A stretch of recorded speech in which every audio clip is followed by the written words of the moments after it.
పరిశుద్ధ గ్రంథములో మనము పాపం వల్ల వచ్చే ప్రతిఫలముల గురించి నేర్చుకుంటూ ఉన్నాం.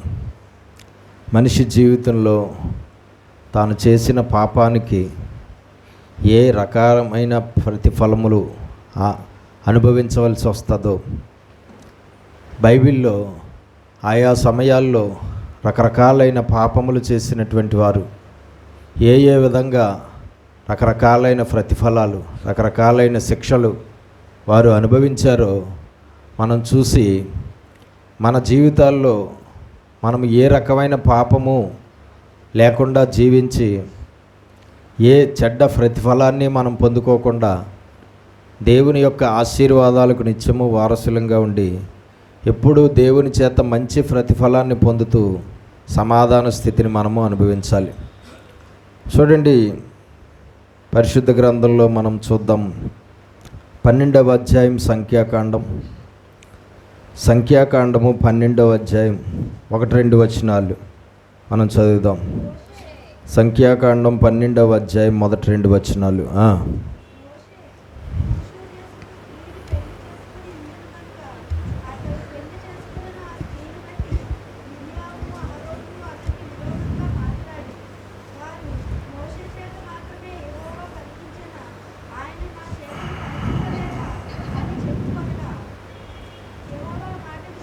రెండు చేతులు పైకెత్తి స్తోత్రాలు చెల్లిద్దాం. హల్లెలూయా, హల్లెలూయా. ఒకానొక సమయంలో మోషే గురించి మోషే అక్క అయిన మిరియాము, మోషే అన్నయ్య అయిన అహరోను మోషేకు విరోధంగా మాట్లాడారు.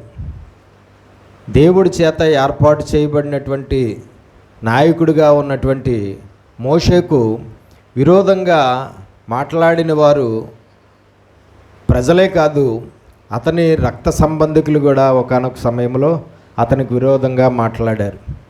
చూడండి, మనం చాలాసార్లు చూసాం, ఇశ్రాయేలీల ప్రజలు ఎన్నోసార్లు మోషే అహరోనులకు విరోధంగా మాట్లాడడం, సనగడం మనం చూసాం. అయితే ఇప్పుడు ఎవరు మోషేకి విరోధంగా మాట్లాడుతున్నవారు అంటే అతని యొక్క అన్నయ్య, అలాగే అతని యొక్క అక్క మిరియాము, అలాగే అహరోను.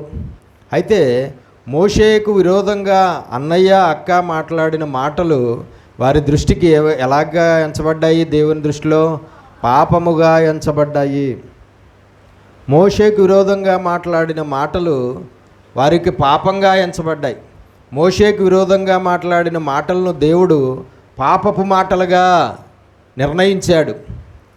వారి నోట వచ్చిన ఆ పాపపు మాటలను బట్టి ఆ రోజు మిరియామును శిక్షించడం అనేది జరిగింది దేవుడు. చూడండి, ఏంటి? మోషే కూషు దేశపు స్త్రీని పెండ్లి చేసుకుని ఉండను గనుక అతడు పెండ్లి చేసుకున్న ఆ స్త్రీని బట్టి మిరియాము, అహరోనులు అతనికి విరోధంగా మాట్లాడిరి. వారు మోషే చేత మాత్రమే యెహోవా పలికించిన ఆయన మా చేత పలికింపలేదా? లోపల ఉన్న కోపం ఏంటి మోషే మీద? కూషు దేశస్థురాలైనటువంటి ఒక అమ్మాయిని పెండ్లి చేసుకున్నాడు అన్నది కోపం. అయితే ఆ కోపాన్ని లోపల పెట్టుకుని పైకి ఏమంటున్నారు? ఎలా మాట్లాడుతున్నారు? విరోధంగా ఎలా మాట్లాడుతున్నారు?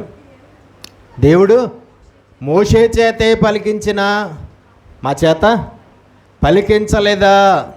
దేవుడు మోషే చేతే మాట్లాడుతున్నాడా? మా చేత మాట్లాడడా? దేవునికి మహిమ కలుగును గాక. హల్లెలూయా. అప్పుడు ఏం జరిగింది? ఏంటి ఆ మాటల అర్థం? మోషేయేనా పెత్తనం? మోషేదేనా పెత్తనం? మాది లేదా పెత్తనం? మోషేనా నడిపించేది, మేము నడిపించలేమా? మోషేనా దేవుడి వర్తమానాలు తెచ్చి ఇచ్చేది, మేము ఇవ్వలేమా? మోషేని మాత్రమే అభిషేకించుకున్నాడా?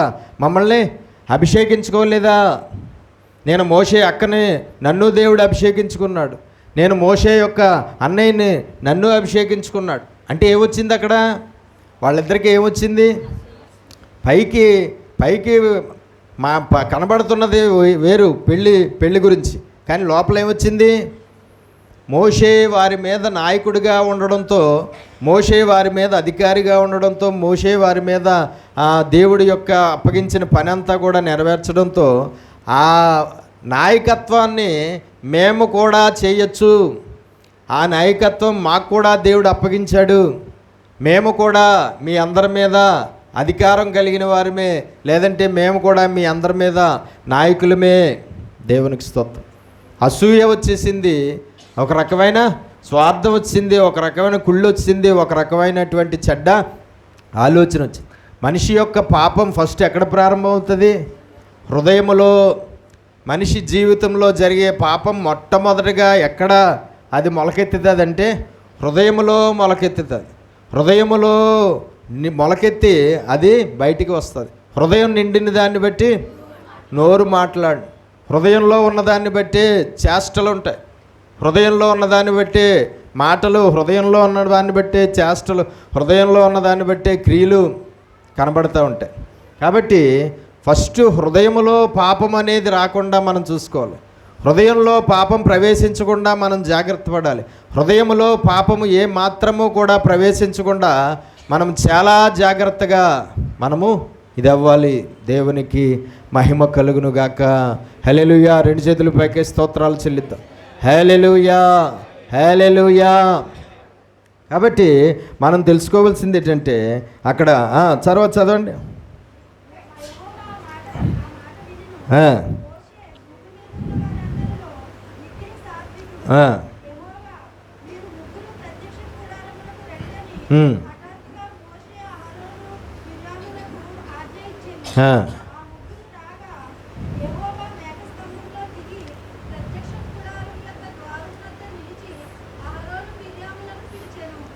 చూడండి, వాళ్ళు విరోధంగా మాట్లాడింది ఎవరి గురించి? మోషే గురించి. కానీ ఆ మాటలు ఎవరు విన్నారు? దేవుడు విన్నాడు. దేవుడు విని దేవుడు ఏం చేశాడు? మీరు ముగ్గురు ప్రత్యక్ష గుడారానికి రండి అని చెప్పాడు. వచ్చిన తర్వాత ఏమన్నాడు? ముగ్గురు రాగా యెహోవా మేఘస్తంభంలో దిగి ప్రత్యక్షపు గుడారం యొక్క ద్వారం యొద్ద నిలిచి అహరోను మిర్యాములను పిలిచెను.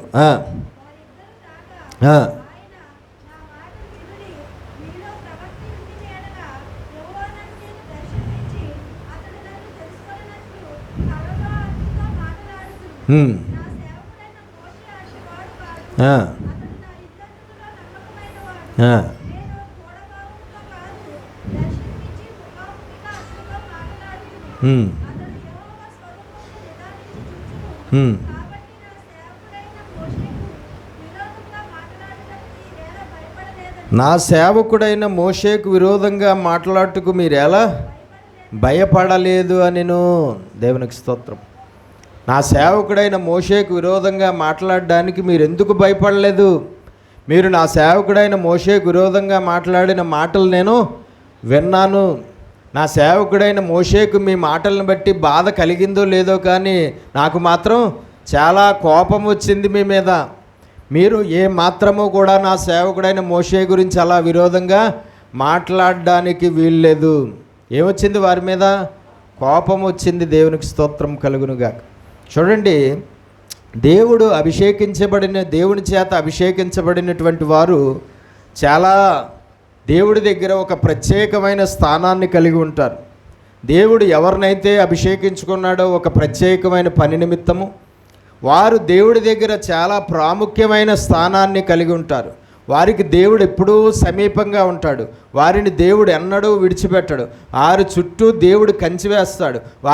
ఆ సేవకులకు విరోధంగా ఎవరు లెగిచినా, వాళ్ళు సంఘ విశ్వాసులే అవ్వచ్చు, లేదంటే సేవకుడు కుటుంబ సభ్యులే అవ్వచ్చు, ఎవరు లేచినా సరే ఖచ్చితంగా వారు దేవుని యొక్క ఉగ్రతను, శిక్షను అనుభవించక తప్పదు. దేవునికి స్తోత్రం కలుగునుగా.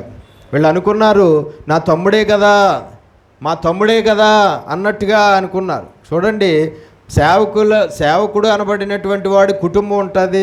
కుటుంబముగా ఉన్నటువంటి వారు చాలామందే ఉంటారు. కానీ ఆ కుటుంబ సభ్యులు కూడా సేవకుడిని ఎలా చూడాలంటే సేవకుడిగానే చూడాలి. ఇప్పుడు కూడా కుటుంబ సభ్యులు కూడా ఎలా చూడాలి? సేవకుడిగానే చూడాలి. నీకు ఆ మనిషి సేవకుడు అవ్వకముందు నీకు బిడ్డ అవ్వచ్చు, అన్న అవ్వచ్చు, తమ్ముడు అవ్వచ్చు, ఏదైనా అవ్వచ్చు. కానీ ఆ మనిషి సేవకుడు అయిన తర్వాత నీకు కూడా ఆ మనిషి సేవకుడే. ఆ సేవకుడు తండ్రికి సేవకుడే, ఆ సేవకుడు తల్లికి సేవకుడే, ఆ సేవకుడు అన్నకి సేవకుడే, ఆ సేవకుడు తమ్ముడికి సేవకుడే, ఆ సేవకుడికి అక్కా చెల్లెళ్ళు ఉంటే వారికి కూడా ఆ సేవకుడే. ఏ మాత్రము కూడా మన మధ్యలో ఉన్న రిలేషన్ని బట్టి మనము కొంచెం తొందరపాటు నిర్ణయాలు తీసుకోవడానికి ఎట్టి పరిస్థితుల్లోనూ వీలు లేదు. ఆనాడు ఇశ్రాయేలీలు మోషేకు విరోధంగా మాట్లాడిన ప్రతిసారి వారిని చాలా ఘోరంగా శిక్షించడం అనేది జరిగింది. ఇప్పుడు ఆయనకి విరోధంగా మాట్లాడింది ఎవరు? మిరియాము, అహరోను. అయితే అప్పుడు ఏం చేశాడు దేవుడు చూద్దాం. మీరు నా సేవకుడైన మోషేకు విరోధంగా మాట్లాడుటకు మీరు ఎలా భయపడలేదని రగులు కొనగా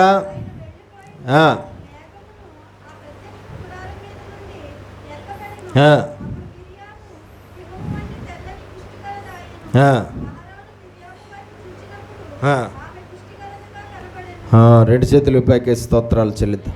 హల్లెలూయా. ఏమొచ్చింది? దేవుడి శిక్ష. కుష్ఠరోగం వచ్చేసింది. అక్కగా ఉన్న మిరియాముకు దేవుడు ఏ రోగాన్ని పంపించాడు? కుష్ఠరోగాన్ని పంపించాడు. మిరియాము చేసిన పాపాన్ని బట్టి మిరియాముకు వచ్చిన ప్రతిఫలం ఏంటి? కుష్ఠరోగము. దేవునికి స్తోత్రం కలుగునుగాక. సేవకుడికి అక్కగా ఉంది కాబట్టి ఆమె పాపాన్ని పరిహరించాడా? సేవకుడికి అన్నయ్యగా ఉన్నాడు కాబట్టి అతని పాపాన్ని దేవుడు చూసి చూడనట్టు వదిలేసాడా? లేదు. చూడండి, ఎవరిని కూడా దేవుడు చూసి చూడనట్టు వదిలేసేవాడు కాదు. సేవకుడిగా ఉన్నవాడిని కూడా చూసి చూడనట్టు వదిలేసే దేవుడు కాదు. ఎందుకంటే గత వారం చెప్పుకున్నాం, సేవకులిద్దరూ ఒక పాపం చేస్తే మందిరంలో ఏం చేశాడు? సేవకులను కూడా చూడలేదు, యాజకులను కూడా చూడలేదు. దేవుడు ఆ మందిరంలోనే వాళ్ళని కాల్చివేశాడు.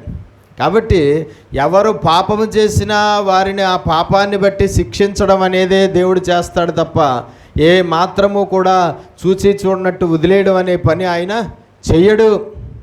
అది సేవకుడైనా సరే, సేవకురాలైనా సరే, సేవకుడు కుటుంబ సభ్యులైనా సరే, లేదంటే విశ్వాసులుగా ఉన్నవారైనా సరే, లేదంటే అన్యులుగా ఉన్నవారైనా సరే, ఎవరైనా సరే వారి వారి పాపాలను బట్టి వారు శిక్ష అనుభవించవలసిందే దేవుడి దగ్గర. వారి వారి అపరాధాలను బట్టి, వారి వారి తప్పులను బట్టి, వారి వారి పొరపాట్లను బట్టి దేవుని ఉగ్రత, కోపము దేవుడి దగ్గర నుంచి వారి మీదకి దిగి వస్తుంది.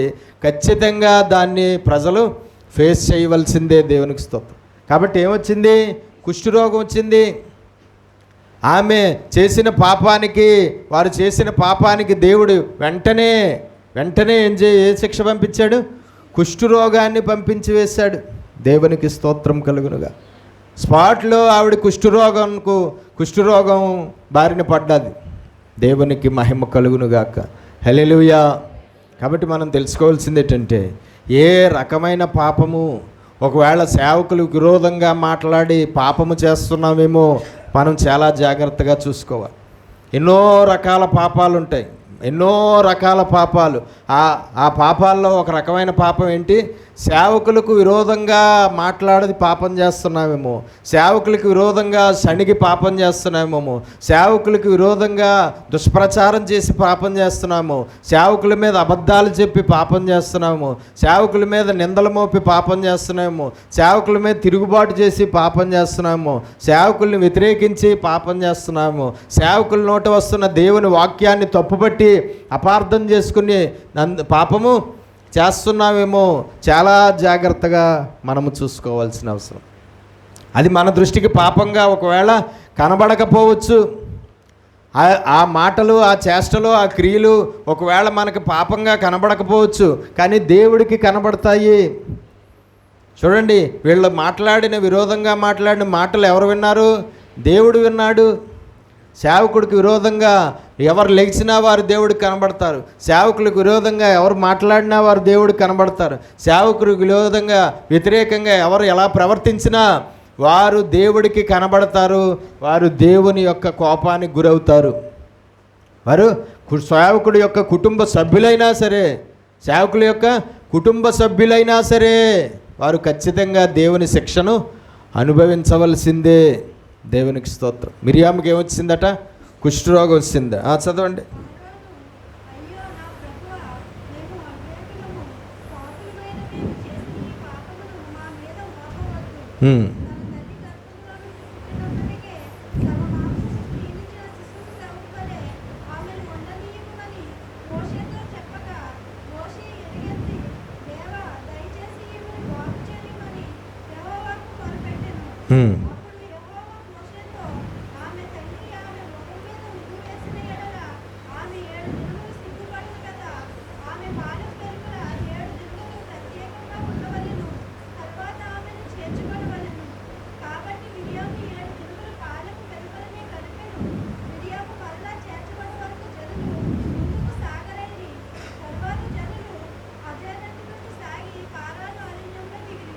దేవునికి మహిమ కలుగును గాక. హల్లెలూయా.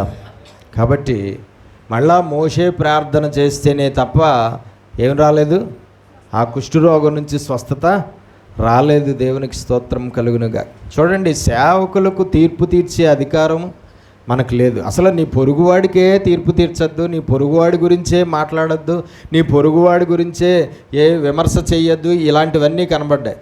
అరే, కేవలము ఒక మనిషి, వేరే మనిషి, ఆ మనిషి గురించే మనం విరోధంగా మాట్లాడితే దేవుడు ఒప్పుకోవట్లేదు. అలాంటిది దేవుడు ఎన్నుకున్న వారు, దేవుడి చేత అభిషేకించబడిన వారు, దేవుని ఆత్మచేత నడిపించబడుతున్నవారు, దేవునికి ఎంతో ప్రియముగా ఉన్నవారు, దేవుడి యొక్క కృపలో నడిపించబడుతూ దేవుని పరిచర్య చేస్తున్నటువంటి వారి విషయంలో మనం ఎంత భయపడాలి? ఏమన్నాడు అక్కడ? మీరు నా సేవకుడైన మోషేకు విరోధంగా మాట్లాడడానికి మీరు ఎందుకు భయపడలేదు? ఖచ్చితంగా దుష్టుడు ఒకానొక సమయంలో, ఏదో ఒక సమయంలో మన సేవకులకు విరోధంగా మాట్లాడేలాగా, సేవకులకు విరోధంగా ఆలోచించేలాగా, సేవకులకు విరోధంగా లేచేలాగా, సేవకులకు విరోధంగా ప్రవర్తించేలాగా దుష్టుడు ఖచ్చితంగా మనల్ని ఏం చేస్తాడు? త్రోవ తప్పిస్తాడు. ఖచ్చితంగా మనలోనికి దూరి మనకు వాడి మనస్సు మన మనస్సులో కలిపేసి ఖచ్చితంగా సేవకులకు విరోధంగా మనం లేచేలాగా చేస్తాడు. అప్పుడు ఏం చేయాలి? మనము భయపడాలి. ఏంటి నా తలంపేంటి ఇలాగొచ్చింది, ఏంటి సేవకుడికి విరోధంగా ఆలోచిస్తున్నానేంటి, సేవకుడికి విరోధంగా ఆలోచిస్తున్నాంటి, సేవకు విరోధంగా ఆలోచిస్తున్నాంటి, సేవకుడికి విరోధంగా మాట్లాడుతున్నానేంటి, సేవకుడి గురించి విరోధంగా ప్రచారం చేస్తున్నానంటే, సేవకుడి గురించి విరోధంగా సణుగుతున్నానేంటి, సేవకుడికి తీర్పు తీరుస్తున్నానేంటి, సేవకుడికి నేను ఇలాగా చేస్తున్నానేంటి అని ఏం చేయాలి? మనము భయపడాలి. ఏంటి నేను పాపం చేస్తున్నాను, దేవుడు అభిషేకించినటువంటి వారి జోలికి వెళ్ళొద్దు అంటే నేను దేవుడు అభిషేకం కలిగిన వారి జోలికి వెళ్తున్నానేంటి, దేవుడు అభిషేకించిన వారిని ముట్టకూడదంటే నేను వారికి విరోధంగా నేను ప్రవర్తిస్తున్నానేంటి అని మనం ఏం చేయాలండి? దేవుడి యొక్క జ్ఞానముతో వాక్యం ద్వారా అప్పటికప్పుడే ఆ పాపం మనం చేయకుండా మనం ఏమవ్వాలి? ఖచ్చితంగా సెటరైట్ అవ్వాలి. అప్పటికప్పుడే ఆ తలంపు వచ్చినా, ఆలోచన వచ్చినా, మాటలు వస్తున్నా, లేదంటే ఆ సణుగురు వస్తున్నా, ఆ అపార్థాలు వస్తున్నా, ఏ వస్తున్నా సరే అప్పటికప్పుడే ఇది పాపము, ఇలా ప్రవర్తించడం పాపం, ఇలా సేవకుల గురించి మాట్లాడడం పాపం, ఇలా పరిచర్య గురించి మాట్లాడడం పాపం, ఇలా వాక్యం గురించి మాట్లాడడం పాపము అని చెప్పి మనం అప్పటికప్పుడే ఆ పాపం చేయకుండా మనల్ని మనము కట్టడి చేసుకోవాలి. లేకపోతే మిరియాములాగా శిక్ష అనుభవించక తప్పదేమో, లేకపోతే ఇశ్రాయేలీలాగా శిక్ష అనుభవించక తప్పదేమో. కాబట్టి మనం తెలుసుకోవాల్సింది ఏంటంటే, ఏ మాత్రము కూడా దేవుడి చేత అభిషేకించబడిన వారికి విరోధంగా ఎప్పుడు మాట్లాడి పాపము చెయ్యకూడదు, విరోధంగా ప్రవర్తించి పాపం చేయకూడదు, విరోధంగా లేచి పాపం చేయకూడదు, విరోధంగా తయారవి విరోధంగా మనం అనేక క్రియలు చేసి మనం పాపము చేయకూడదు. ఆ పాపానికి శిక్ష రాకుండా ఆగదు. అయితే మనకు తెలియని సందర్భాలు ఏంటంటే, తెలియని విషయాలు ఏంటంటే, దేవుడి దగ్గర నుంచి మనం చేసిన పాపాలకు శిక్షలు వస్తాయి. ఆ శిక్షలు దేవుని దగ్గర నుంచే వచ్చాయని సరిగ్గా గుర్తించం. ఆ శిక్షలు ఈ పాపాన్ని బట్టే వచ్చింది, ఈ పాపం నేను చేయడం వల్లే ఈ శిక్ష నాకు వచ్చింది, ఈ పాపం వల్లే ఈ శోధన నాకు వచ్చింది, ఈ పాపం వల్లే ఈ రోగం నాకు వచ్చింది, ఈ పాపం వల్లే ఈ కరువు నాకు వచ్చింది, ఈ పాపం వల్లే ఈ విధంగా నేను నలిగిపోతున్నాను, నేను కష్టపడుతున్నాను, నేను నష్టపోయాను, నేను బాధపడుతున్నాను, నేను లేమి అనుభవిస్తున్నాను, నేను కరువు అనుభవిస్తున్నాను, నేను రోగం పాలయ్యాను అని మనం చేసిన పాపం వల్లే అది మనకు వచ్చిందని మనం సరిగ్గా తెలుసుకోలేం. మనం చేసిన పాపం వల్లే ఆ శిక్ష దేవుడి దగ్గర నుంచి వచ్చిందని మనం సరిగ్గా అర్థం చేసుకోలేం. ఏదో వేరే ఏదో కారణం అనుకుంటాం. అనుభవిస్తున్న శిక్షకు, అనుభవిస్తున్న శోధనకు, అనుభవిస్తున్న రోగానికి, అనుభవిస్తున్న కరువుకు వేరే ఏదో కారణం అని అనుకుంటాం, కానీ భూసంబంధమైంది. కానీ అసలైన కారణం ఇదే. ఇందుకే దేవుడు ఈ విధంగా నన్ను, నా ఇంటి వారిని శిక్షిస్తున్నాడు. ఈ పాపాన్ని బట్టే నన్ను నా ఇంటి వారిని నలిపేస్తున్నాడు, ఈ పాపాన్ని బట్టే ఈ భయంకరమైన నలుగుడు శోధన కష్టము మేము అనుభవించవలసి వస్తుంది అని ఎవరో కూడా సరిగ్గా అవగాహన చేసుకోలేరు, ఎవరో గుర్తించరు, ఎవరో తెలుసుకోలేరు. కానీ ఖచ్చితంగా మనం తెలుసుకోవాలి, ఖచ్చితంగా మనము తెలుసుకోవాలి. ఎప్పుడు కూడా ఆ పాపం మన జీవితంలో చేయకుండా చూసుకోవాలి. దేవుడి చేత అభిషేకించబడిన వారు అంటే దేవుడికి చాలా ప్రాముఖ్యమైన వారు, దేవుడికి చాలా ఇష్టలుగా ఉన్నవారు, దేవుడు వారికి చాలా సమీపంగా ఉంటాడు. దేవుడి ఆత్మ ఎప్పుడు వారి మీద నిలిచి ఉంటుంది, దేవుడి అభిషేకం ఎప్పుడు వారి మీద నిలిచి ఉంటుంది. వారు ఎక్కడున్నా ఏ పని చేసినా వారికి దేవుడు తోడుగా ఉంటాడు అన్న సంగతి మనం మర్చిపోవడానికి వీల్లేదు. ఎప్పుడు కూడా సేవకులకు విరోధంగా పాపము చెయ్యొద్దు, సేవకులకు విరోధంగా మాట్లాడి సణిగి ఎప్పుడు అలాంటి పాపం మనం ఏ రోజు కూడా చేయకుండా ఉందాం. ఒకవేళ చేస్తే సొంత కుటుంబ సభ్యులను కూడా చూడలేదు, సొంత అక్కని కూడా చూడలేదు. ఏం చేశాడు? కుష్ఠరోగాన్ని పంపించి శిక్షించాడు. ఆమెని ఆడదని కూడా చూడలేదు, ఒక ప్రవక్తిని అని కూడా చూడలేదు, లేదంటే సేవకుడు యొక్క అక్క అని కూడా చూడలేదు, వయసులో పెద్దది అని కూడా చూడలేదు. చూసాడా? చూడలేదు. ఏం చేశాడు? కుష్ఠరోగము పంపించి వేశాడు. దేవునికి స్తోత్రం. చూడండి, అప్పటికి ఆవిడ వయసు ఎంత ఉంటుందంటారు అనుకుంటారు? ఆయన ఇశ్రాయేలీల్ని తీసుకురావడానికి వెళ్ళినప్పటికీ ఆయన వయసు ఎంత? మోషే వయసు ఎంత? 80 సంవత్సరాలు. ఎంతండి? 80 సంవత్సరాలు. 80 సంవత్సరాల తర్వాత అరణ్య ప్రయాణం మొదలై ఇప్పటికే చాలా కాలం అయింది. మోషే గారికే పోనీ 80 అనుకోండి, ఆవిడకి ఎంత ఉంటుంది? ఆయన అక్క ఖచ్చితంగా 80 కన్నా ఎక్కువే, 85 లేదంటే 80 ఎంతో మొత్తానికి. అంత వయసు అంటే ఏంటి? ఆ వయసు వాళ్ళు మనం ఏమని అంటాం? వృద్ధులు అంటాం, అచ్చ తెలుగులో ముసలోళ్ళు అంటాం. అవునా? ముసలిది అని కూడా చూడలేదు దేవుడు, ముసలావిడి అని కూడా ఆలోచించలేదు, అయ్యో వృద్ధురాలు అని కూడా ఆలోచించలేదు. నువ్వు నేను జాలి ఎక్కువైపోయి ఆలోచిస్తా, అయ్యయ్యో ముసలోడు, అయ్యయ్యో ముసలిదే, అయ్యయ్యో పెద్ద వయసు, అయ్యయ్యో చిన్న వయసు. కానీ దేవుడి దగ్గర అయ్యయ్యో అన్న పదానికి చోటు లేదు. ఉందా? లేదు. దేవునికి స్తోత్రం కలుగునుగా.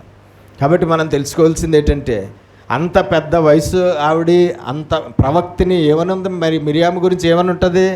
ఆవిడ యొక్క ప్రవక్తిని, దేవుని అభిషేకం కలిగిన ఆవిడ, దేవుని అభిషేకంతో ప్రవచనాలు చెప్పే ఆవిడ మామూలు ఆడావిడ ఏం కాదు, చాలా పెద్ద వయసు ఆవిడ, ఎంతో అనుభవం కలిగిన ఆవిడ, వృద్ధురాలు అన్నీ ఉన్నాయి. కానీ విరోధంగా పాపం చేసింది.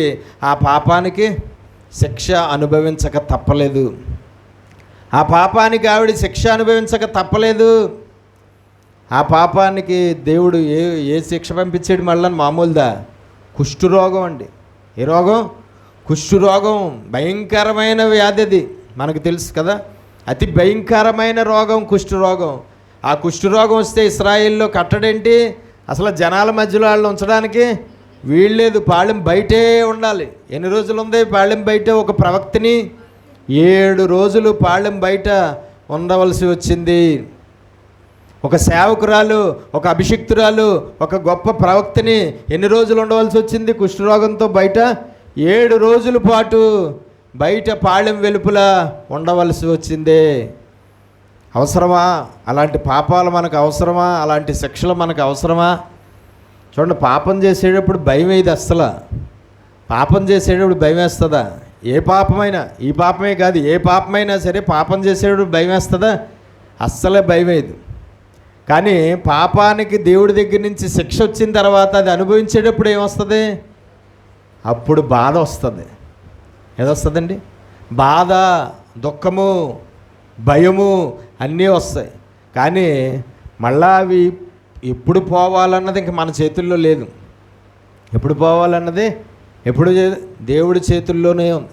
మోషే దేవుడికి చాలా ఇష్టడు కాబట్టి మోషే ప్రార్థన చేసి, దేవా నా అక్కను క్షమించంటే కనికరపడి కేవలం 7 రోజులతోనే పనిష్మెంట్ ఆప్ చేశాడు. మోషే చాలా ఇష్టడు కాబట్టి. అదే ఆయన ఇంకా కఠినంగా ప్రవర్తించుంటే, లేదంటే ఇంకా కఠినంగా వ్యవహరించుంటే ఎన్ని రోజులు ఆమె అలాగా కుష్ఠరోగంతో ఆ పాళెం వెలుపల ఒంటరిగా బతకాల్సి వచ్చినో. దేవునికి స్తోత్రం కలుగును గాక. ఎవరికి విరోధంగా మాట్లాడిందో మళ్ళా ఆ వ్యక్తి ప్రార్థన చేస్తేనే ఆ శిక్ష ఏమైంది, ఆగిందండి. దేవునికి స్తోత్రం కలుగును గాక. కాబట్టి ఎప్పుడూ కూడా అటువంటి పాపం మన జీవితంలో మనం చేయకుండా ఉందాం. మిరియాము చేసిన పాపానికి వచ్చిన ప్రతిఫలం ఏంటి? కుష్ఠరోగము. 14వ అధ్యాయం 36వ వచనం. 14వ అధ్యాయం 36వ వచనం.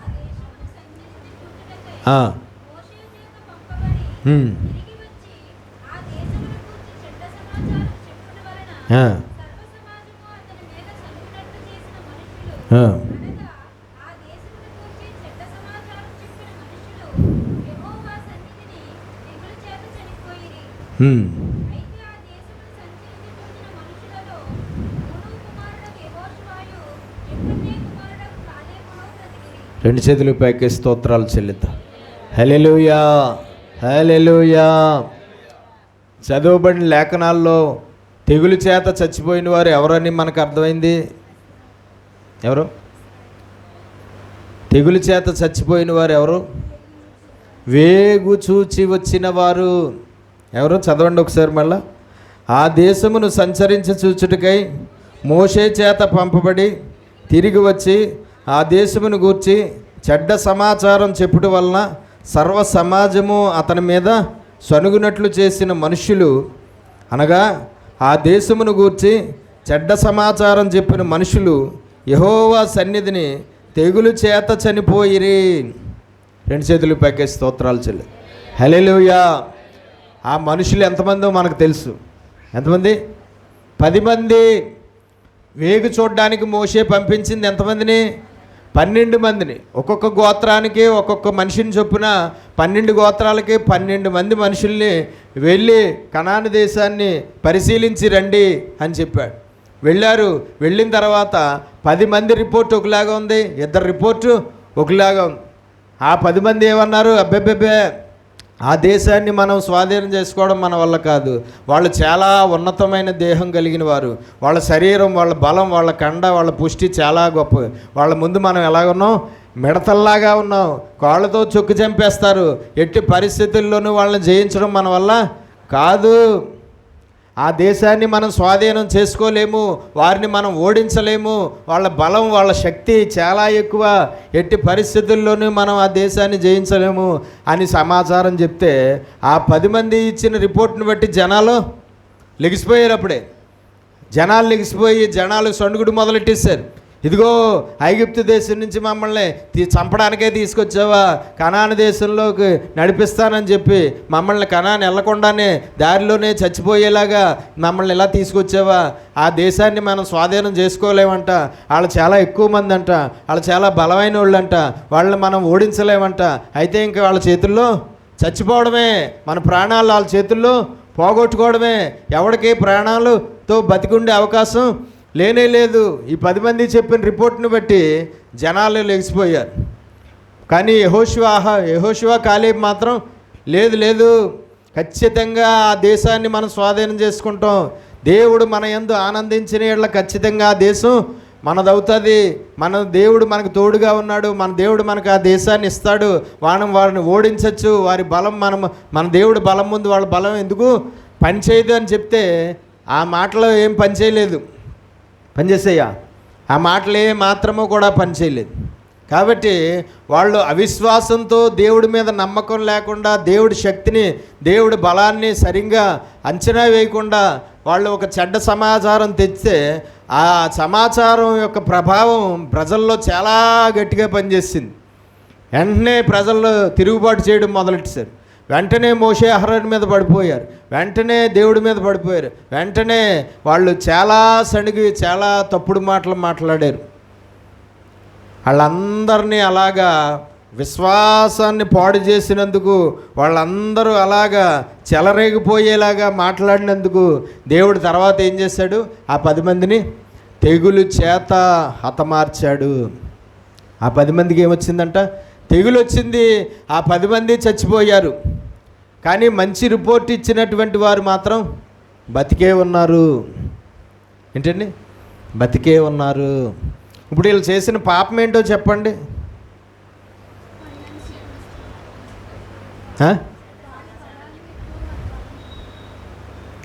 చెప్పాలి. ఆ 10 మంది చేసిన పాపం, వాళ్ళకి వచ్చిన శిక్ష ఏంటి? మరణ శిక్ష. ఏంటి వాళ్ళు చేసిన పాపం? ఏంటండి,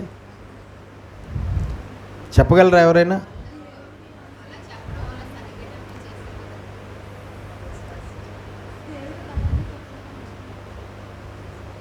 యూత్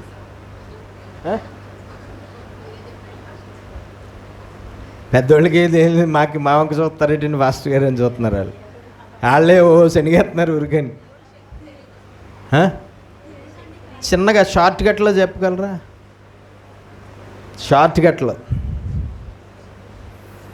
సన్నగడం, గనగడం, చెడ్డ సమాచారం వాళ్ళ ఇవన్నీ కాదు, చిన్నది. ఏంటండి?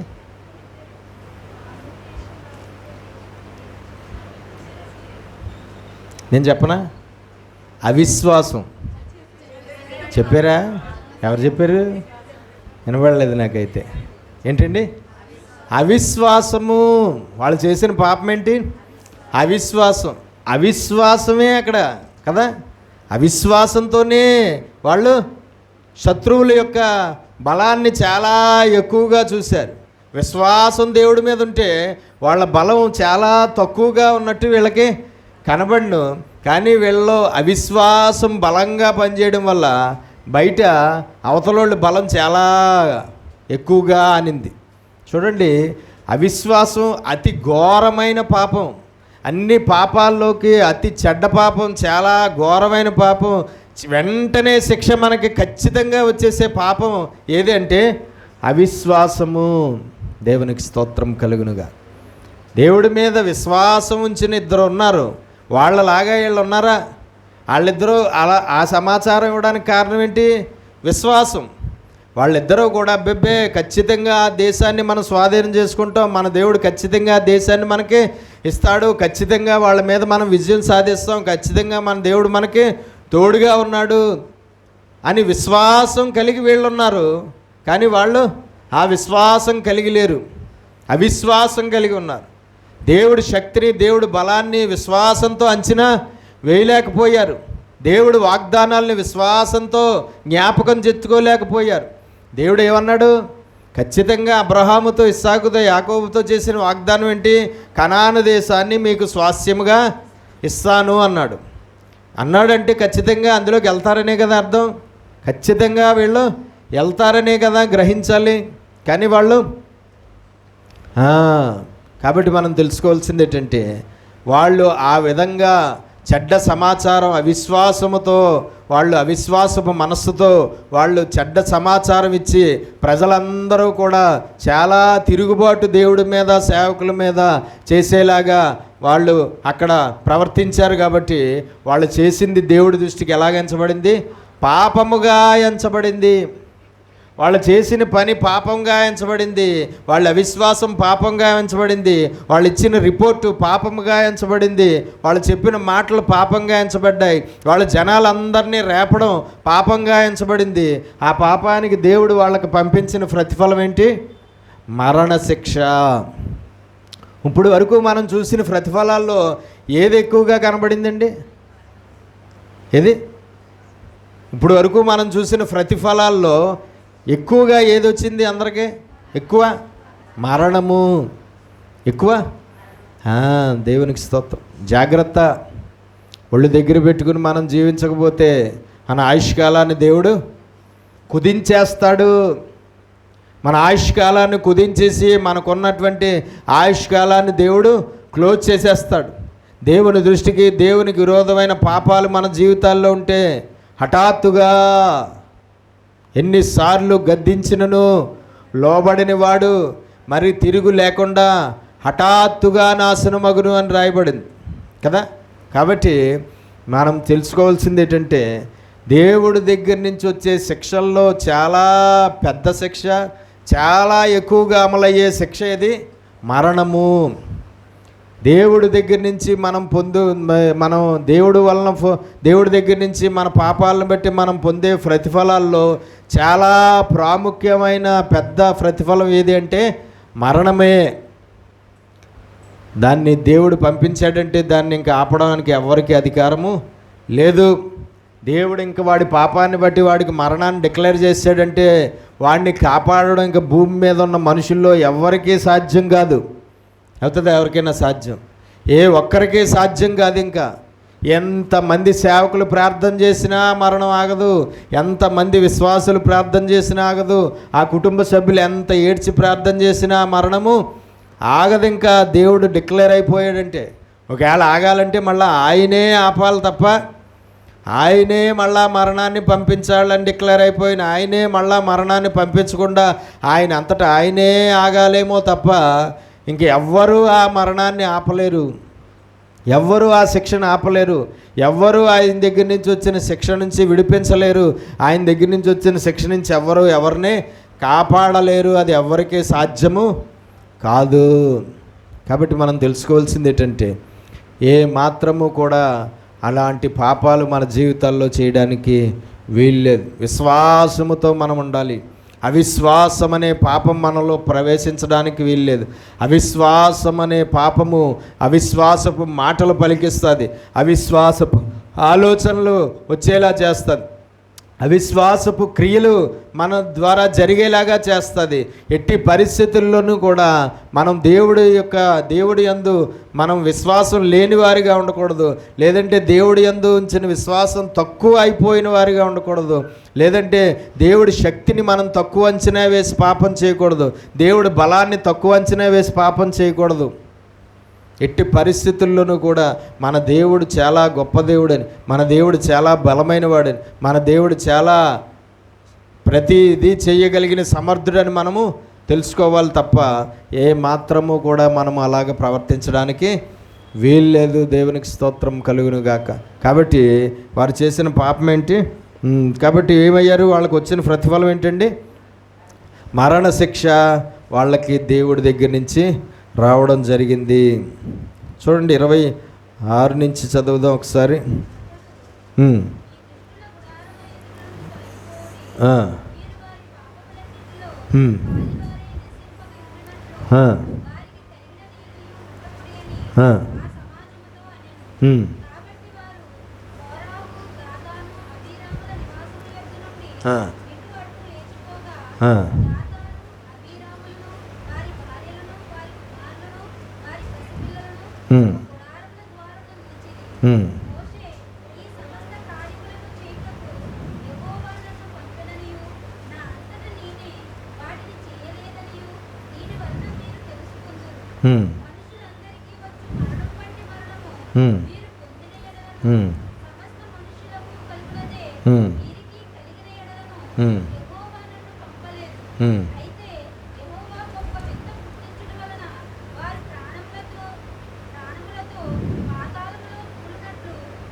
వారి క్రింది నేల నెరవిడిచెను,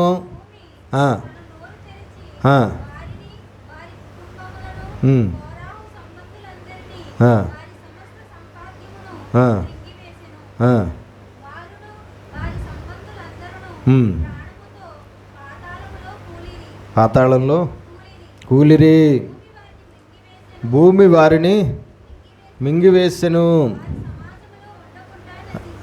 సమాజంలో ఉండకుండా నశించిరి. ఇంకా ఆ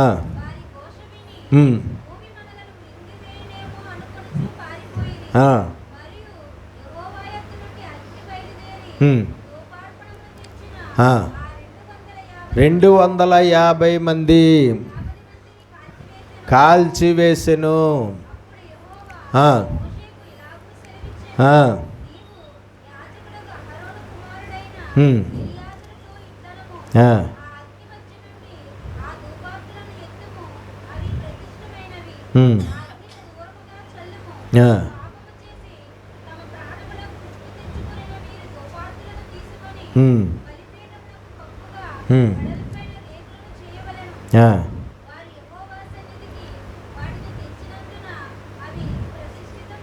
దేవునికి స్తోత్రం. ఇక్కడ ఎవరు మనకు కనబడుతున్నారు? కోరాహు, దాతాను, అబీరాము, ఓను. ఎంతమంది? కోరాహు, అబీరాము, దాతాను, ఓను. వీళ్ళ నలుగురు ఎవరు? లేవీయులు. వీళ్ళ నలుగురు ఎవరండి? లేవీయులు. వీళ్ళ నలుగురిలో ప్రధానమైన వాడు ఎవరు? కోరాహు. అతడు ఎవరు? లేవీయుడు. ఆల్రెడీ దేవుని సేవకుడిగా దేవుని పరిచర్య చేస్తున్నవాడుగా ఉన్నాడు. కానీ కోరాహుకు వ్యతిరేకత, తిరుగుబాటు అనేది ప్రారంభమైంది. మోషే అహరోనుల మీద ఏం చేశాడు? తిరుగుబాటు చేశాడు. అతనితో పాటు అతని తిరుగుబాటును ఒక అంటువ్యాధిలాగా ఇంకో నలుగురికి, ఇంకో ముగ్గురికి అంటించాడు. అప్పుడు వాళ్ళ నలుగురు ఏక మనస్సు కలిగి తిరుగుబాటు, మోషే అహరోనుల మీద తిరుగుబాటు చేశారు. వీళ్ళ నలుగురు కలిసి ఇంకో 250 మంది పెద్దలను కూడా పాడు చేశారు. వీళ్ళు నలుగురు కలిసి ఇంకో 250 మందిని కూడా తిరుగుబాటు చేసేలాగా వాళ్ళ హృదయాలు తిప్పివేశారు. మొత్తానికి వీళ్ళందరూ కలిసి మోషే అహరోను మీద తిరుగుబాటు చేశారు. ఏమని చదవండి, అక్కడ ఏం కనబడుతుంది మనకు? ప్రారంభం నుంచి చూస్తే చూడండి, అక్కడ 16వ అధ్యాయం 1వ వచనం చదవండి. లేవీకి ముని మనవడును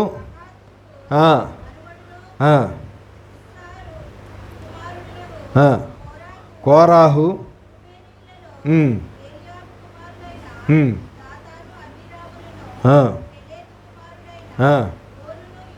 యోచించుకుని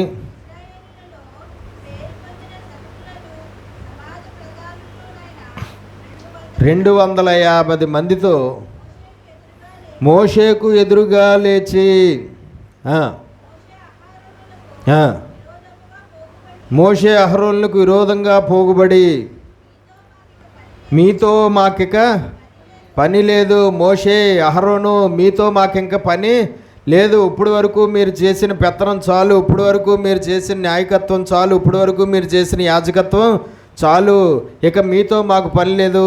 మీరు మా మీద ఇంక ఏ అధికారము కలిగి లేరు, మీరు ఇంకా మాకు ఏమీ చెప్పడానికి వీలు లేదు అన్నట్టుగా తిరుగుబాటు చేశారు.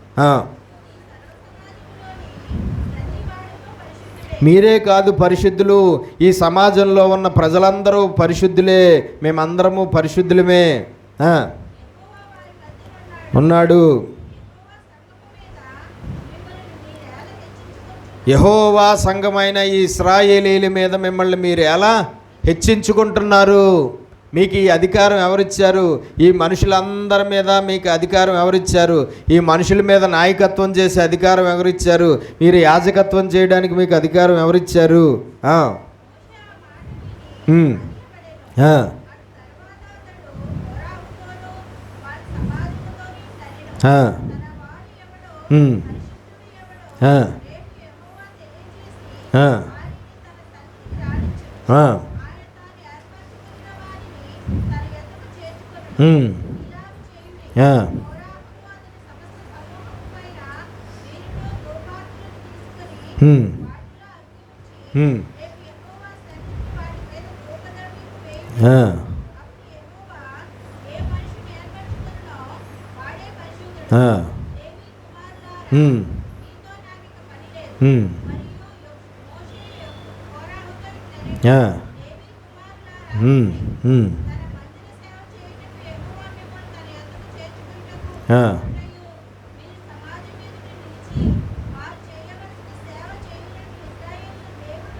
అయితే మీరు యాజకత్వము కూడా కోరుచున్నారు.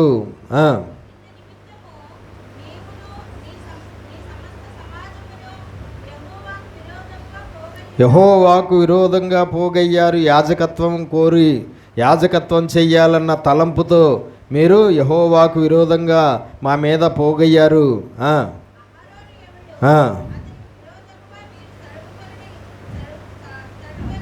సణుగ నేల ఏంటి? ఇప్పుడు వీళ్ళు చేసిన పాపం ఏంటి? యాజకత్వం కోరుకోవడము. వీళ్ళెవరు? లేవీయులు. లేవీయులు వేరు, యాజకులు వేరు కదా. లేవీయులు పరిచర్య వేరు, యాజకుల పరిచర్య వేరు. ఈ లేవీయుల్లో నుండి అహరోను వంశస్థులను దేవుడు యాజకులుగా ఏర్పాటు చేసుకున్నాడు. వాళ్ళు మాత్రమే యాజకత్వం చెయ్యాలి. కానీ ఈ లేవీయులుగా ఉన్నవారు వీళ్ళ యాజకత్వం చేయడానికి వీల్లేదు. వీళ్ళ మందిరపు సేవ కార్యక్రమం అంతా, పరిచర్య అంతా చేయాలి తప్ప యాజకత్వం వేరు చేయడానికి వీల్లేదు. కానీ వీళ్ళు ఏం కోరుకున్నారు? యాజకత్వం చెయ్యాలని కోరుకున్నారు. దేవుడు మనకి ఏ పని అప్పగిస్తే ఆ పని మనం చెయ్యాలి అంతే తప్ప మనం ఇష్టపడి, మనం కోరుకుని, మనము ఎదుటివారిని చూసి మనం ఆ పని చెయ్యాలి అని ఒకవేళ మనం రెడీ అయితే కోరాహు యొక్క సంబంధుల్లాగా ఒకవేళ ప్రాణాలు కోల్పోవలసి వస్తుందేమో. ఆ పని చెయ్యకముందే, ఆ పనిలో ఇంకా మనం ప్రారంభం కాకముందే, ఆ పని ఇంకా మొదలు పెట్టకముందే ఒకవేళ మనం ఆ పని చేయడానికి మిగలమేమో చూసుకోవాలి. దేవునికి స్తోత్రం కలుగునుగా. ఎవరికి ఏ పని అప్పగించాలో అది దేవుడికి బాగా తెలుసు. దేవుడికి తెలిసిన దాన్నే కాదని మనకు నచ్చినట్లుగా మనం దేవుడి దగ్గర ప్రవర్తించడానికి వీల్లేదు. అయితే వీళ్ళు యాజకత్వాన్ని కోరుకున్నారు. వాళ్ళు యాజకత్వాన్ని కోరుకోవడం ఏమైంది? దేవుని దృష్టికి పాపం అయ్యింది. యాజకత్వాన్ని కోరుకుని మోషే అహరోనులకు విరోధంగా లేచారు. అదేమైంది? పాపమైంది. మీరు ఇంక పక్కకు తప్పుకోండి, ఈ రోజు నుంచి మేము చేస్తాము యాజకత్వం, మీరు పక్కకు తప్పుకోండి, మేము చేస్తాం నాయకత్వం అని చెప్పి కొంతమంది కలిసి లెగిచి ఏం చేశారు? విరోధంగా లేచారు. విరోధంగా లెగిస్తే దేవుడు ఊరుకున్నాడా? దేవుడు ఊరుకోలేదు. కోరాహుకు ఫస్ట్ వచ్చింది ఆలోచన. కోరాహు ఇంకో నలుగురికి ఆ ఆలోచనను అంటువ్యాధిలాగా అంటించి వాళ్ళు కూడా విరోధంగా పోగయ్యేలాగా ఏక మనసు వారికి వచ్చింది.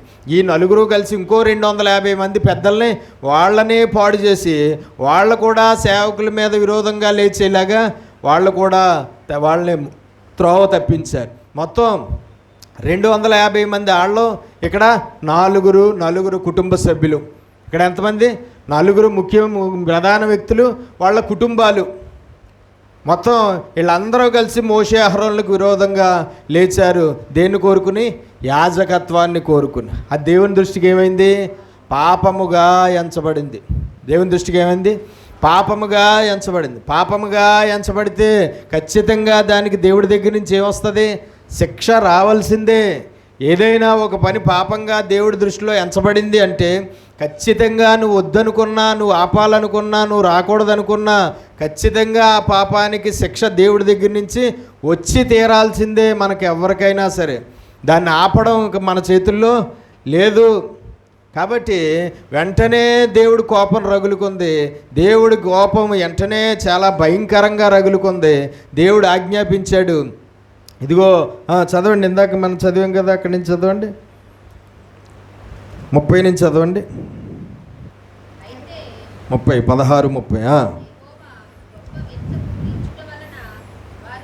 29 నుంచి చదవండి.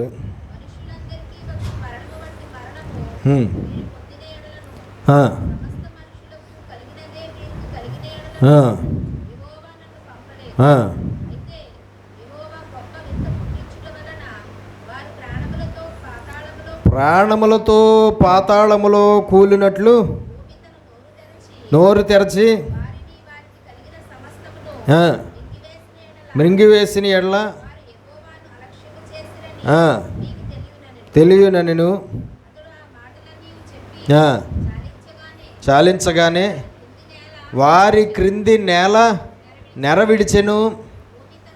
భూమి తన నోరు తెరచి వారిని, వారి కుటుంబములను, కోరాహు సంబంధులందరినీ, వారి సమస్త సంపాద్యమును మృంగివేసెను.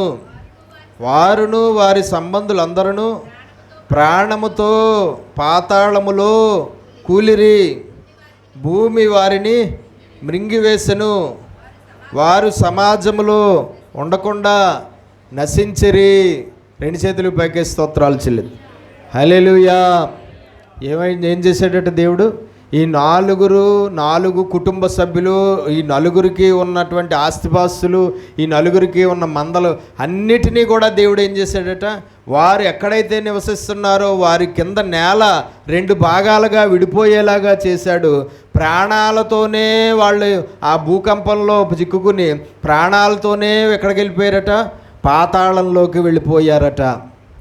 ప్రాణాలతోనే డైరెక్ట్ భూమి 2 పాయలుగా భూకంపం వస్తే ఎలా ఇడిపోద్ది అలా ఇడిపోయింది, అందులో పడిపోయారు.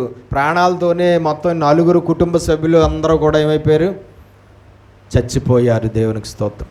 మనుషులందరికీ వచ్చే మరణం వంటి మరణం మీకు రావడానికి వీల్లేదు. దేవుడు అందరికీ పంపించిన లాంటి మరణాన్ని ఏదో తెగులో ఏదో శిక్ష ఏదో పంపించి మరణం పంపలేదండి దేవుడు. ఎలాగా, ప్రాణాలతోనే పాతాళంలో పడిపోయేలాగా దేవుడు వాళ్ళని శిక్షించాడు. వాళ్ళు చేసిన పాపం ఏంటి, యాజకత్వాన్ని కోరుకుని దేవుని సేవకులైన మోషే అహరోనులకు విరోధంగా లేచారు. అదే వారు చేసిన పాపం. దానివల్ల ఏమైపోయారు, వెళ్ళి పాతాళంలో పడిపోయారు. వాళ్ళతో పాటు వాళ్ళ భార్యలు, వాళ్ళ పిల్లలు, వాళ్ళ పశువులు, వాళ్ళ సంబంధులు, వాళ్ళ ఇంట్లో పనిచేసేవాళ్ళు మొత్తం A to Z అందరూ కూడా భూమిలో నెరవిడిచి లోపలికి వెళ్ళిపోయి పాతాళంలో కాలిపోయారు. ఇంకో 250 మంది సపోర్ట్ చేశారు కదా, ఆ 250 మందికి ఏమైందని రాయబడింది, ఆకాశం నుండి అగ్ని కురిసి 250 మంది కాలి బూడిదైపోయారు. ఏమయ్యారట, ఆకాశం నుండి అగ్ని కురిసి ఆ 250 మంది సపోర్ట్ చేసిన 250 మంది కూడా ఏమైపోయారు, కాలి బూడిదైపోయారు, కాల్చి. మొత్తం ఎంతమంది అయితే విరోధంగా లెగిచారో అందరు ప్రాణాలు కోల్పోయారు.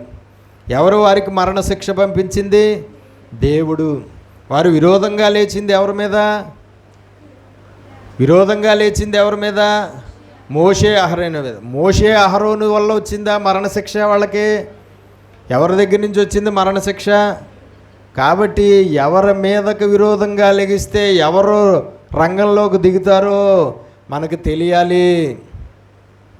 ఎవరి మీద పడితే వారి మీద విరోధంగా లెగిసిపోతే ఊరుకుంటాడా దేవుడు, ఊరుకోడు. అందుకనే దేవుడికి ఇష్టలుగా ఉన్నవారి జోలికి ఎప్పుడు వెళ్ళొద్దు, దేవుడికి ప్రియమైన వారి జోలికి ఎప్పుడు వెళ్ళొద్దు, దేవుడికి చాలా మంచి ఆప్తులుగా ఉన్నవారి జోలికి వెళ్ళొద్దు, దేవుడు అభిషేకం కలిగిన వారి జోలికి వెళ్ళొద్దు, దేవుడు పరిచర్య చేస్తున్న వారి జోలికి వెళ్ళొద్దు. దేవుడు ఆత్మతో నింపబడి దేవుడు అభిషేకంతో వాడబడుతూ దేవుని సేవ చేస్తూ దేవునికి ఇష్టలుగా దేవునికి ప్రియులుగా దేవుని ఆశీర్వాదాలు అనుభవిస్తున్న వారి జోలికి ఏ కారణంతోనూ వెళ్ళొద్దు.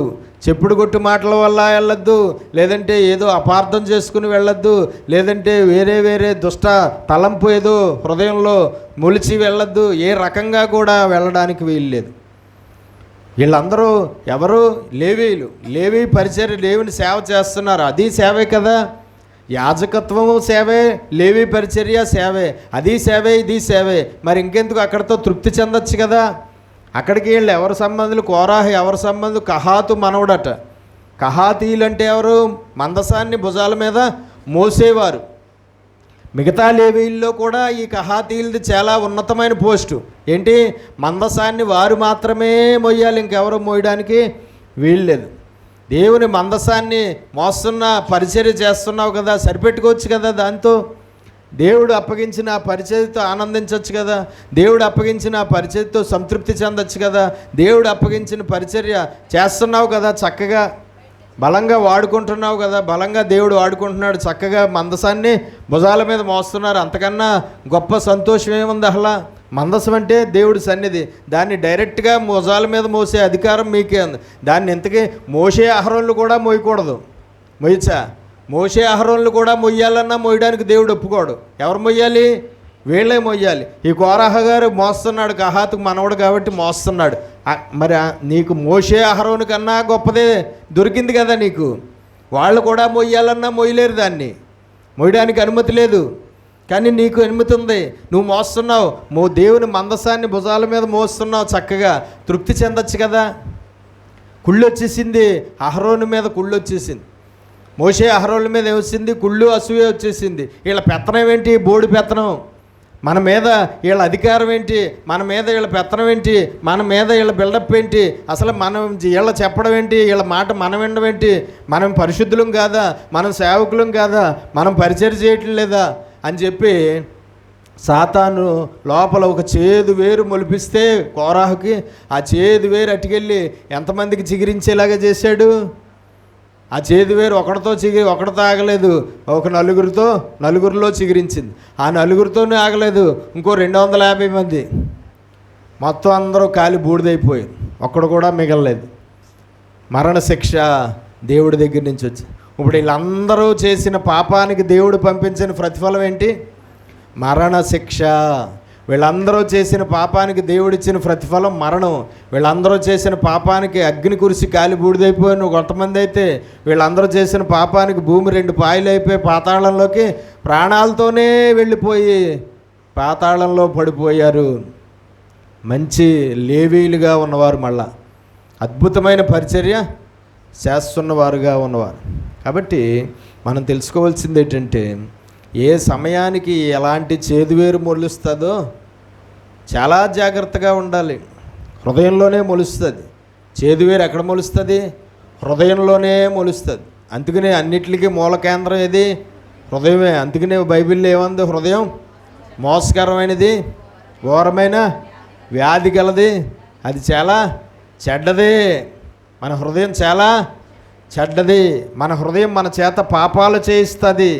మన హృదయం మనం ఆ పాపాలకి శిక్ష అనుభవించేలాగా చేస్తుంది. మన హృదయం మనం దేవుని కోపానికి గురయ్యేలాగా చేస్తుంది. మన హృదయం మనం దేవుని కోపానికి గురయ్యి ఘోరమైన శిక్షలు అనుభవించేలాగా చేస్తుంది. మన హృదయం మనల్ని ఆఖరికి పరలోకానికి వెళ్లకుండా నరకానికి కూడా లాక్కుపోతుంది. హృదయం చాలా చెడ్డది, హృదయం చాలా మోసకరమైనది. హృదయంలో నుంచి వచ్చేవన్నీ మనుషుల్ని అపవిత్రము చేస్తున్నాయి. హృదయములో నుండి బయటకు వచ్చేవే ఆ మనుషుల్ని ఏం చేస్తున్నాయి? అపవిత్రము చేస్తున్నాయి. కాబట్టి హృదయముని చాలా జాగ్రత్తగా చూసుకోవాలి. మన హృదయంలో దురాలోచనలు రాకుండా, దుష్ట తలంపులు రాకుండా, చేదైన వేర్లు మొలవకుండా, సాతాను ప్రేరేపణలు పనిచేయకుండా, సాతాను మోసాలు మనము పసిగట్టి చాలా జాగ్రత్తగా మనము దేవునికి విరోధంగా ఏ పాపము చేయకుండా మనల్ని మనము దేవుడిచ్చిన జ్ఞానంతో, దేవుని వాక్యంతో, దేవుని అభిషేకంతో, ఆత్మతో మనల్ని కాపాడుకోవాలి. మనల్ని మనమే కాపాడుకోవాలి. ఒకవేళ మనల్ని మనం కాపాడుకోకుండా ఆ దుష్టుడు లోపల చేదువేర్లు మొలిపిస్తే అవి బాగా పెరిగి పెద్దయిపోయి కాయలు కాసేలాగా ప్రవర్తించామంటే చెట్టు మొదళ్ళతో సహా నరికివేస్తాడు. ఎవరు? దేవుడు. ఆ 4 కుటుంబాలకి ఏమీ మిగలలేదు. 4 కుటుంబాల్లో ఒక్క మనిషి మిగలలేదు. 4 కుటుంబాల్లో ఒక్క దూడ, ఒక్క ఆవు, ఒక్క మేక, ఇది కూడా మిగలలేదు. వాళ్ళ సంపద ఏది మిగలలేదు. వాళ్ళ ఇల్లు మిగలలేదు. వాళ్ళ ఇంట్లో వస్తువులు మిగలలేదు. వాళ్ళకున్న ఏది కూడా మిగలలేదు. పాతాళంలోకి డైరెక్ట్గా ఫ్యామిలీలతో సహా దిగిపోయారు. దేవునికి స్తోత్రం కలుగునుగాక. హల్లెలూయా. కాబట్టి మనం చాలా జాగ్రత్త. ఇప్పుడు సంఘాల్లో ఇలాంటి కోరాహ లాంటి వాళ్ళు లెగిస్తాడు, ఎవరో ఒకరు లెగిచి సంఘాన్ని అంతటినీ పాడు చేస్తూ ఉంటారు. చాలా జాగ్రత్త. లెగిచిన వాడితో పాటు ఎంతమంది సపోర్ట్ చేశారో అందరూ ఎగిరిపోయారు కదండి. లెగిచిన వాడితో పాటు ఆ లెగిచిన వాడికి సపోర్ట్ చేసిన వారు అందరూ కాలి బూడిదైపోయారు. కాబట్టి లెగిచిన వాడికి మనము సపోర్ట్గా నిలబడి కాలి బూడిదైపోదామా, లేదంటే లెగిచిన వాడికి ఏ మాత్రం సహకరించకుండా మనము వానికి దూరంగా ఉండి మన ప్రాణాలు మనము కాపాడుకుందామా? మనమే యోచించుకోవాలి. దేవునికి స్తోత్రం కలుగునుగా. సంఘాల్లో లెగుస్తూ ఉంటారు ఎవరో ఒకరు, ఆడవాళ్ళనేటి మగవాళ్ళనేటి ఎవరో ఒకరు ఏమవుతూ ఉంటారు, లెగుస్తూ ఉంటారు. ఎవడో ఒకడికి వస్తుంది చేదువేరు, ఎవడికో ఒకడికి మొలుస్తుంది. మొలిసింది ఆడు అక్కడితో ఆగుతుందా? ఆగదండి. ఆడు ఏం చేస్తాడు? ఒకవేళ మగవాడు అనుకో మిగతా మగవాళ్ళందరినీ చెడగొడతాడు సంఘంలో. ఒకవేళ ఆడమనిషి అనుకో మిగతా ఆడవాళ్ళందరినీ చెడగొడతారు. ఇలాగా పాస్టర్ గారు అలాగా, పాస్టమ్ గారు ఇలాగా, వాళ్ళ నాన్నగారు ఇలాగ, వీళ్ళ అమ్మగారు ఇలాగ, వాళ్ళ అన్నయ్య ఇలాగ, వీళ్ళ చెల్లి ఇలాగ, లేదంటే ఆ వాక్యం అలాగే, లేదంటే ఇది ఇలాగ, అలాగే మన కోసమే చెప్పారు, ఇలా చేస్తారు, మన లెక్క చేయట్లేదు, ఇలాగ ఏవో మొత్తానికి రకరకాలుగా ఇచ్చేస్తే ఏమవుతారు? మొత్తం సర్వనాశనం అయిపోతారు. కాబట్టి మనం తెలుసుకోవాల్సింది ఏంటంటే చాలా జాగ్రత్తగా ఉండాలి. చాలా జాగ్రత్తగా ఉండి మనల్ని మనం కాపాడుకోవాలి. చాలా జాగ్రత్తగా ఉండి మనం దేవునికి విరోధంగా పాపం చేయకుండా మనల్ని మనము భద్రం చేసుకోవాలి. ఏ సమయానికి ఏ రకమైన పాపం మన చేత దుష్టుడు చేయిస్తాడో మనకు కూడా తెలీదు. ఏ టైంకి ఏ రకమైన పాపంలో మనం పడిపోతామో మనం కూడా ముందుగా పసిగట్టలేము. వాడి ప్రేరేపణలు, వాడి వ్యూహాలు, వాడి మోసాలు, వాడి తంత్రాలు, వాడి కుయుక్తులు చాలా జాగ్రత్తగా పసిగట్టాలి అని దేవుడు చెప్పాడు. కానీ మనం పసిగట్టలేము. పసిగట్టలేకపోతే ఏమైపోతాం? అదిగో వాళ్ళలాగా దేవుని ఉగ్రతకు బలైపోవలసి వస్తుంది. దేవునికి స్తోత్రం కలుగునుగా. కాబట్టి యాజకత్వాన్ని కోరుకుని మోషే అహరోనులకు విరోధంగా పోగయ్యి మొత్తం అందరూ కూడా దేవుని కోపానికి గురయ్యి అందరూ ఏం ప్రతిఫలం పొందారు? మరణాన్ని ప్రతిఫలంగా పొందారు. వాళ్ళు ఆ విధంగా విరోధంగా పోగడం, విరోధంగా లేవడం, విరోధంగా మాట్లాడడం, మీరు పక్కకు తప్పుకోండి, ఇక మీదట మేము నడిపిస్తాము అనడం దేవుని దృష్టికి ఎలా కనబడింది? పాపముగా కనబడింది. వాళ్ళని ఏర్పాటు చేసుకున్నది నేనైతే మీరు వాళ్ళని పక్కకి వెళ్ళిపోయి నేను వాళ్ళకి అప్పగించిన పని మీరు చేస్తానంటారేంటి? వాళ్ళకి ఆ పని అప్పగించింది నేను. మోషేని పిలుచుకున్నది నేను, అహరోనికి యాజకత్వం అప్పగించింది నేను. వాళ్ళని నేను వాడుకుంటున్నాను, నేను ఎన్నుకున్నాను, నేను ఆ పని చేయించుకుంటున్నాను. అప్పుడు నేను వాళ్ళకి అప్పగించిన పని మీకు నచ్చలేదంటే మీరు నాకు నచ్చలేదు. నేను వాళ్ళకి అప్పగించిన పని చేయడానికి వీల్లేదు, మీరు పక్కకి వెళ్ళండి, మేము చేస్తామని మీరు లెగిచారు. మీరెవరు చేయడానికి యాజకత్వం? నేను మీకు అప్పగించానా యాజకత్వం? యాజకత్వం నేను మీకు అప్పగించానా? యాజకత్వం నేను మీకు అప్పగించకుండా యాజకత్వాన్ని మీరు కోరుకోవడం ఏంటి? యాజకత్వం మీకు అప్పగించకుండా యాజకత్వం నాయకత్వం చెయ్యాలని మీరు విరోధంగా పోగవడం ఏంటి అని దేవుడికి ఏమొచ్చింది? వాళ్ళ మీద కోపం వచ్చింది. ఆ పని దేవుడి దృష్టికి ఎలా కనబడింది? పాపంగా కనబడింది. ఆ పాపానికి వచ్చిన ప్రతిఫలం ఏంటి? మరణము. ఎంతమంది పోగయ్యారో అంతమందికి, ఎంతమంది సహకరించారో, ఎంతమంది సపోర్ట్గా నిలబడ్డారో, ఎంతమంది వాళ్ళకి తోడుగా ఉన్నారో అందరికీ మరణశిక్ష వచ్చింది. దేవుడు ఒక్కరిని కూడా విడిచిపెట్టలేదు. చాలా ఘోరాతి ఘోరంగా మళ్ళా మరణశిక్ష వాళ్ళకి పంపించి వారిని శిక్షించాడు. కాబట్టి మన పాపాలకు వచ్చే ప్రతిఫలాలు మనం చాలా జాగ్రత్తగా తెలుసుకోవాలి. మన పాపాలకు వచ్చే శిక్షలు, మన పాపాలకు వచ్చే ప్రతిఫలాలు బైబిల్లో ఏ మనుషులకి ఏ పాపాలకి ఏ ప్రతిఫలాలు వచ్చాయో మనం తెలుసుకుని మనం చాలా జాగ్రత్తగా జ్ఞానము కలిగి, భయము కలిగి, వివేకము వివేచన కలిగి అలాంటి పాపాలు ఏవి మనం చేయకుండా ఉండి అలాంటి ప్రతిఫలాలు మనం పొందకుండా దేవుని ఆశీర్వాదాలు పొందుకుని దేవుని రాజ్యానికి హక్కుదారులు అవ్వాలి తప్ప మధ్యలోనే ఈ ప్రయాణ కాలంలోనే దేవునికి విరోధంగా పాపాలు చేసి దేవుని ఉగ్రతలో బలైపోయి నరకానికి పోయి అక్కడ వేదన అనుభవించకూడదు. ఈ ప్రయాణంలో రాలిపోకూడదు. మనం చాలామంది ఇశ్రాయేలు ప్రయాణంలో రాలిపోయారు. అలాగే ఈ ప్రయాణంలో మనం ఏమవకూడదు? దేవుని శిక్షలో భాగంగా రాలిపోకూడదు. మనం చివరి వరకు చాలా జాగ్రత్తగా ప్రయాణం చేసి గమ్యస్థానమైన పరలోకాన్ని దక్కించుకోవాలి. దేవుడిచ్చే గొప్ప బహుమానమైన నిత్యజీవాన్ని పొందుకోవాలి. అట్టి దీవెన ఆశీర్వాదం దేవుడు మనందరికీ దయచేయునుగాక. ప్రార్థన చేసుకు. పరిశుద్ధుడా, ప్రేమ కలిగిన మా ప్రియ పరలోకపు తండ్రి, నీ శ్రేష్టమైన ఘనమైన నామమును బట్టి మీకు స్తోత్రాలు అయ్యా. ఇదిగో ప్రభువా, ఈ యొక్క దేవా తండ్రి నాయన ఉదయకాల సమయంలో నీ మందిర ఆవరణంలో మేము నివసించడానికి మీరు ఇచ్చిన ఆయుష్ని బట్టి, ఆరోగ్యాన్ని బట్టి స్తోత్రాలు అయ్యా. ఇంతవరకు మీరు మాకు బోధించిన వాక్యాన్ని బట్టి స్తోత్రాలు. పాపం వల్ల వచ్చే ప్రతిఫలములనైనా మాకు నేర్పిస్తున్నావు తండ్రి. బైబిల్లో అనేక రకాలైనటువంటి మనుషులు వారి జీవితాల్లో ఒకానొక సమయాల్లో వారు చేసిన పాపాలు ఏ విధంగా వారికి ఎలాంటి ప్రతిఫలాలు తెచ్చిపెట్టాయో మేము చూస్తున్నాం తండ్రి. వారి దృష్టికి పాపాలుగా అవి ఎంచబడలేదు, కానీ ఆ పాపాలు నీ దృష్టికి పాపాలుగా ఎంచబడి నీ కోపానికి గురయ్యి నీ ఉగ్రతకు అయ్యా బలైపోయిన వారు ఎంతమంది ఉన్నారో మేము చూస్తున్నాం తండ్రి. వారి పాపాలు వాళ్ళకి ఎలాంటి భయంకరమైన శిక్షలు తెచ్చిపెట్టాయో, వారి పాపాల వల్ల దేవుని పిల్లలయ్యుండి, లేవీలయ్యుండి, యాజకులయ్యుండి, ఏ మనుషులైనా సరే వారి పాపాల వల్ల ఎలాగ భయంకరమైన మరణాన్ని పొందారో, భయంకరమైన తెగుళ్ళు, భయంకరమైన రోగాలు, భయంకరమైనటువంటి అగ్నితో కాల్చివేయబడ్డం, ఇలాగే ఎన్నో రకాలుగా ఎలాంటి ప్రతిఫలాలు బైబిల్లో కొంతమంది పొందారో మాకు నేర్పిస్తున్నావు ప్రభా. నీకు వందనం. ఇవన్నీ మేము నేర్చుకుని, బుద్ధి తెచ్చుకుని, జ్ఞానము తెచ్చుకుని, వివేచన తెచ్చుకుని, ఈ విషయాలన్నీ కూడా హృదయంలో పెట్టుకుని, వారు ఆ పాపాలు చేయడం వల్లే కదా అలాంటి శిక్షలు అనుభవించారు. కాబట్టి అటువంటి పాపాలు మేము చెయ్యకూడదని ఎవరికి వారే చాలా జాగ్రత్త పడాలి ప్రభా. మేమందరం ఎవరికి వారే అటువంటి పాపాలు చేసి దేవుని ఉగ్రతకు బలి కాకూడదని, అటువంటి పాపాలు చేసి దేవుడు మరణశిక్షకు గురి కాకూడదని, అటువంటి పాపాలు చేసి రోగాలకు, వ్యాధులకు, జబ్బులకు, తెగుళ్లకు గురి కాకూడదని, అటువంటి పాపాలు చేసి కరువు కాటకాలకు, లేమికి, అయ్యా దేవా తండ్రి ఆకలి బాధలకు గురి కాకూడదని, అలాంటి పాపాలు చేసి ఏ మాత్రము కూడా చెడ్డ ప్రతిఫలాలు అనుభవించకూడదని మమ్మల్ని మేమే జాగ్రత్త పరచుకోవడానికి సహాయం చేయి. పాపం విషయంలో భయం అనేది మేము కలిగి ఉండడానికి సహాయం చేయి. నీ భయం మేము కలిగి ఉండడానికి సహాయం చేయి. నీ సేవకుల పట్ల భయం మేము కలిగి ఉండడానికి సహాయం చేయి. పాపం పట్ల భయం మేము కలిగి ఉండడానికి సహాయం చేయి. దేవా, చేదైన వేరు మొలుస్తున్నావేమో జాగ్రత్తగా చూసుకోవడానికి సహాయం చేయి. ఏ రూపంగానూ సాతానికి చోటు ఇవ్వకుండా మేము జ్ఞానంతో ప్రవర్తించడానికి సహాయం చేయి.